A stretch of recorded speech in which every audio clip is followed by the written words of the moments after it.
Kumpiyansa ang Malacanang na positibo ang pagtanggap ng ating mga kababayan tungkol sa pananaw nila sa hakbangin ng pamahalaan hinggil sa pagkakaaresto kay dating Pangulong Rodrigo Duterte.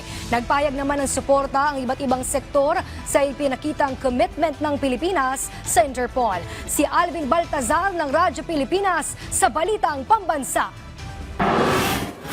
Naniniwala ang Malacanang na lubos na maunawaan ng taong bayan ang naging aksyon ng gobyerno kay dating Pangulong Rodrigo Duterte sa sandaling malaman lang kung paano nagsimula hanggang sa humantong sa pag-aresto sa dating lider ang pangyayari.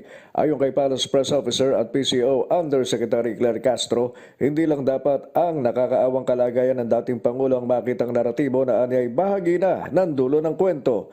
Dapat ayon kay Castro ay masimulan at makita ang buong larawan ng taong bayan para maintindihan kung bakit kinakailangan na mauwi sa ganito ang mga kaganapan. Dapat din niyang maunawaan kung bakit kinakailangan ding tumugon ng bansa sa obligasyon nito at commitment sa Interpol. Kumbinsido si Castro na kapag nakita ng publiko ang kabuuan ng pangyayari ay magiging positibo ang tanaw nila sa ginawa ng administrasyon. Nandun na po tayo sa may bandang dulo eh. Dapat simulan natin bakit nga ba nagkaroon ng kaso sa ICC? Bakit nagkaroon ng warrant of arrest? Sino ba ang nagsampa ng kaso sa ICC?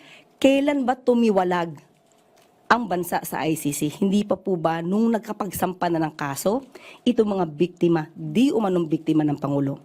Dapat yun po sana ang masimulan sa taong bayan para maintindihan nila kung bakit kinakailangan po na mangyari ang ganito, bakit kinakailangan din po tayong mag-comply sa ating commitment to the Interpol. Kaugnay nito ay suportado ng iba't ibang grupo ang ipinakitang commitment ng Pilipinas sa Interpol na nauwi sa pagkakaaresto ni dating Pangulong Duterte. Sa Malacanang briefing ay binase ni Atty. Claire Castro ang pahayag ng ilang mga individual mula sa iba't ibang sektor hinggil sa pagkakadakip sa dating Pangulo. Hindi aniya patungkol ito sa paghihiganti o vengeance kundi para sa hustisya ng mga naging biktima at pamilya ng mga biktima ng naging war on drugs ng nakaraang administrasyon. Welcome din sa free legal assistance ni Castro kung nasa development na nila ay mahalagang hakbang para sa accountability o pananagutan ng dating leader hinggil sa ikinasang EJK. Pati ang Commission on Human Rights ay nagpahayag din ng suporta sa naging hakbang ng pamahalaan at nagsabing mas dapat manaig ngayon ay ang accountability laban sa impunity o kawalan ng pananagutan. The Commission on Human Rights meanwhile said, the pursuit of justice cannot be stalled. Every delay prolongs the suffering of those left behind. It bears repeating the truth cannot be silenced. Accountability must prevail over impunity. Para sa Balitang Pambansa, Alvin Baltazar ng Radyo Pilipinas.